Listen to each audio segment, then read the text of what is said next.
Bonjour, c'est Lou. Et moi, Mélissa. Bienvenue au podcast Con Caligno. Oui, évidemment, de la librairie franco-argentine Caligno, dans les quartiers de Belleville à Paris. L'idée est vous parler du métier de libraire, des livres, des écrivains, des événements autour de la librairie, des histoires d'ici et des histoires de là-bas. Ici, c'est Paris, France. Là-bas, c'est l'Argentine, l'Amérique latine. On va parler en français, ce n'est pas notre langue maternelle. Mais on espère que les oreilles sensibles vont s'habituer et apprécier nos discussions. Bonjour, nous voici à nouveau dans le podcast Con Caligno. On vous a déjà raconté qui on est, comment on s'est rencontrés, comment la librairie est née et un peu comment les livres sont distribués à l'intérieur de la librairie dans les quartiers de Belleville à Paris. Et maintenant, je voudrais que Mélissa, tu nous racontes un peu comment les livres arrivent à la librairie. Merci Lou. En effet, alors c'est tout un parcours et bien complexe, bien plus complexe que ce que je m'attendais. Quand l'idée de Caligno est arrivée et qu'on a trouvé les lieux où on allait ouvrir la librairie, la question de qu'est-ce qu'on allait mettre dedans est arrivée.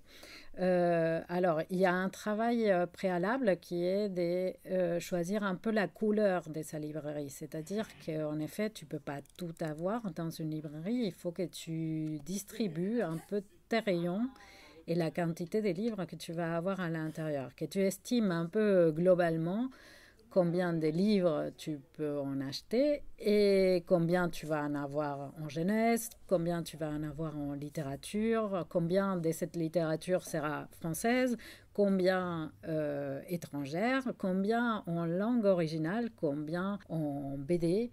Et on peut continuer comme ça, affiner à chaque fois des plus petites catégories, c'est-à-dire les sciences sociales, les essais, et j'en passe. Donc, un premier travail de réflexion, c'est de savoir, quelle couleur elle va avoir ma librairie. Est-ce qu'elle va avoir un petit peu de chaque chose ou beaucoup de tel truc et pas du tout de tel autre. Moi, j'ai fait mon petit tableau, je l'ai ajusté et réajusté, et à la fin, ça te donne un jeu mathématique où tu as besoin de commander 300 livres de littérature étrangère.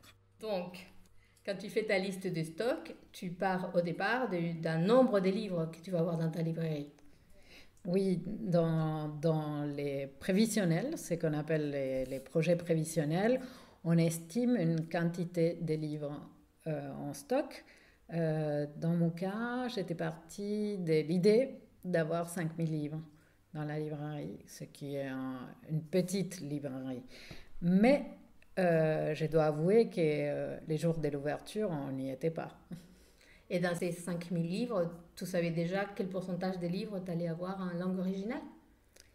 C'était ça les calculs de la couleur, c'est-à-dire 30% de littérature, 30% de jeunesse, 30% d'essais et ensuite les petites catégories. Moi, j'ai établi la proportion des langues originales entre 15 et 20% de la librairie. Et ça inclut jeunesse et littérature adulte, on va dire, en langue originale. Oui, on est parti de la base que ce qui manque à Paris, ou ce qui manquait à Paris, c'est d'avoir un endroit où trouver vraiment la littérature contemporaine en langue originale. Il existe à Paris d'autres librairies étrangères qui font les mêmes principes. L'originalité ici, c'est ça, d'avoir les deux langues, les français et l'espagnol. Mais l'idée, c'était de rapprocher surtout la littérature jeunesse et adulte. Ok. Et une fois que tu avais ta liste avec tes livres, ton prévisionnel, on passe commande. Ben oui, c'est ça. Et nous, on avait prévu une ouverture mi-septembre. Il faut savoir que la plupart des éditeurs partent en vacances en août. Donc il fallait s'y prendre avant, juste au milieu des travaux, des dessins des étagères. Il faut aussi prendre contact avec les éditeurs. Et c'est là que la grande planète des éditions euh, devient un bon labyrinthe.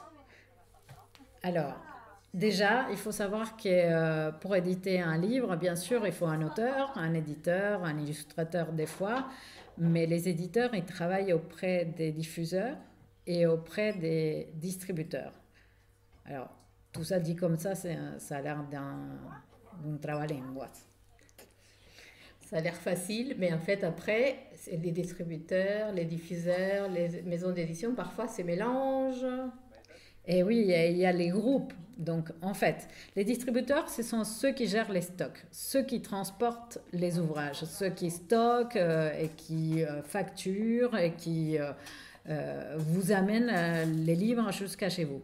Ces distributeurs travaillent avec une multitude d'éditeurs. Donc, voilà, ils gèrent des catalogues avec des choses très, très diverses. Donc, il faut identifier déjà les distributeurs chez lesquels tu ouvres des comptes, c'est-à-dire tu donnes ton RIB, ton nom, tu dis combien tu penses faire en chiffre d'affaires, combien de livres tu veux. Et en général, quand tu as de la chance, tu rencontres un représentant, un être humain. Pas des listes et des listes et des listes Exactement. interminables. D'abord, tu contactes la comptable qui t'ouvre les comptes, qui te donne un numéro, c'est un peu comme un DNI, un numéro. Pour eux, tu es ces numéros. Et après, il y a quelqu'un qui va t'aider un peu dans ce que tu veux faire, à faire des choix.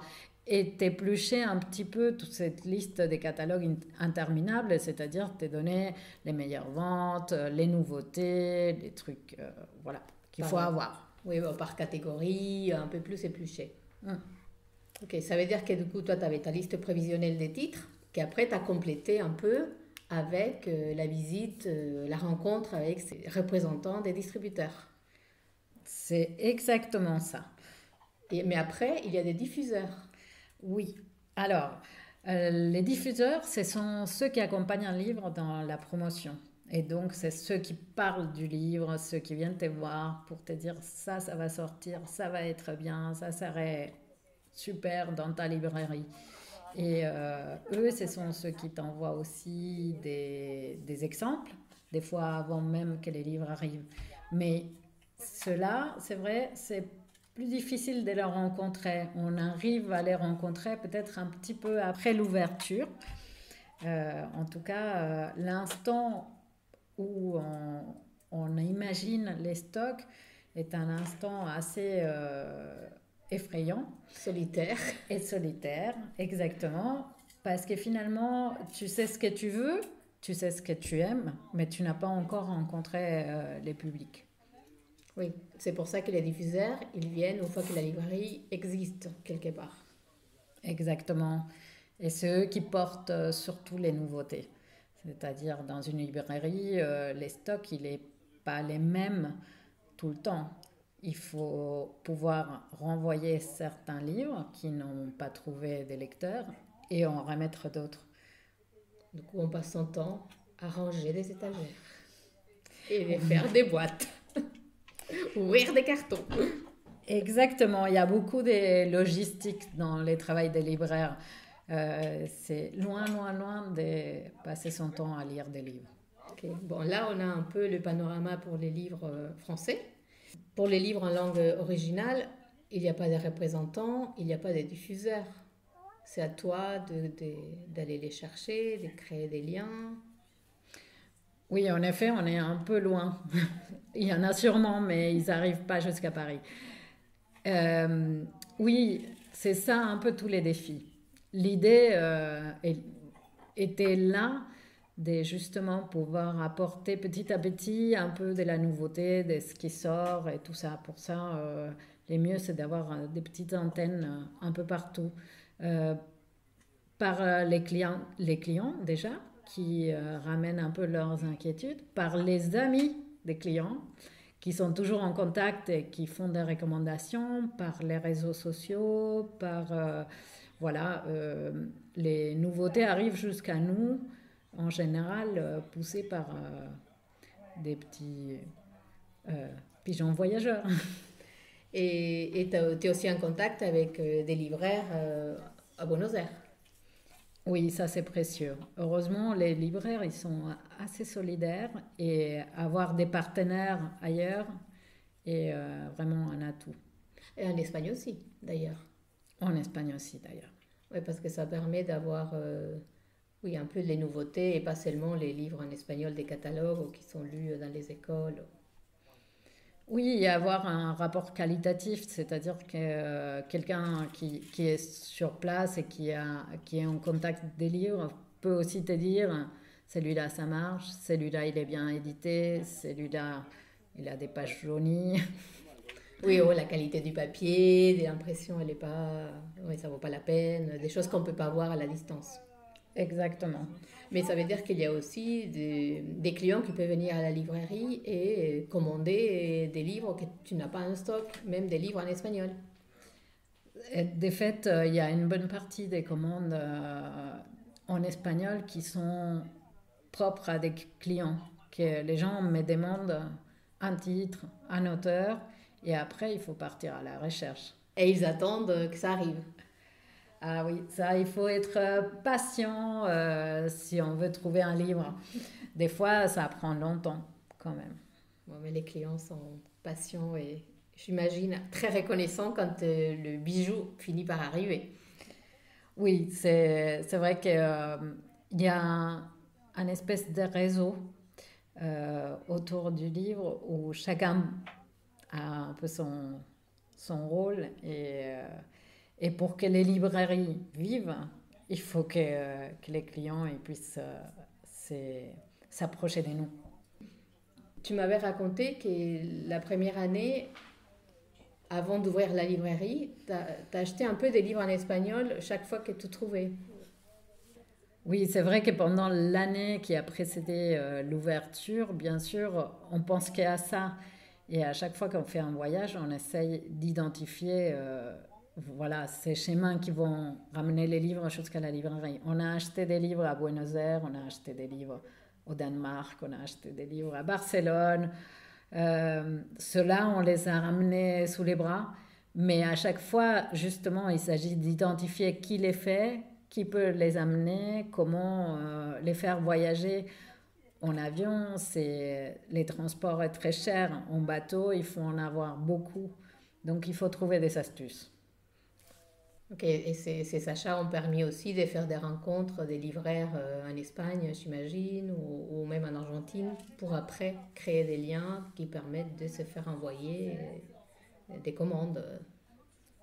Oui, bien sûr. Et c'est vrai que cette année a été une année assez étrange parce que c'est toujours mieux de se rencontrer. Et beaucoup de ces rencontres se font aussi dans les salons, dans les foires, où chacun a son espace pour venir voilà, se regarder dans les yeux. Cette année, ça a été un peu coupé. Tous ces salons professionnels n'ont pas eu lieu. Donc j'espère que très vite, ça va se révertir. On a parlé des livres qui arrivent par des voies plutôt officielles, des livres en langue française par les éditeurs diffuseurs en France et les livres en langue espagnole qui arrivent de différentes façons. Mais il y a aussi des auto-éditions ou des auteurs qui viennent te voir pour te proposer leurs propres livres. Ah, ça peut être un chapitre à part, hein, Lou. On va les laisser pour la prochaine. Ok. C'était Con Cariño.